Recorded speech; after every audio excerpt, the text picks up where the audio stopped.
O'zbekistonda bugun yana bir mudhish voqea sodir bo'ldi. Afsuski, odamlar alanga ichida qolmoqda. Assalomu alaykum hurmatli tomoshabin. Tezkor yangiliklardan birinchilardan bo'lib xabardor bo'lishni istasangiz, videomiz ostida bir dona like va podpisatsiya tugmachasini bosib qo'yishni unutmang. Surxondaryo viloyatining Qiziriq tumanidagi oziq-ovqat bozori yonib ketdi. Bu haqida viloyat favqulodda vaziyatlar boshqarmasi xabar berdi.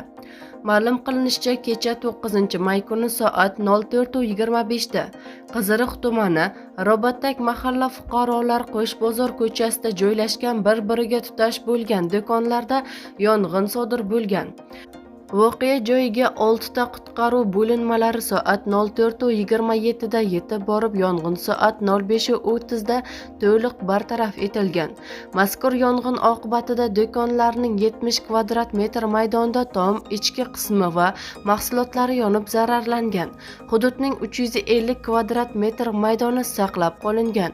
Hodisa oqibatida tan jarohati olganlar yo'qligi ma'lum qilingan. Hozirda yong'inning kelib chiqish sababi hamda yetkazilgan moddiy zarar miqdori aniqlanmoqda. Eslatib o'tamiz, avvalroq Samarqand viloyatining Samarqand shahrida joylashgan avtomobillarga yoqilg'i quyish shoxobchalaridan birida yong'in sodir bo'lgandi, deyiladi xabarda.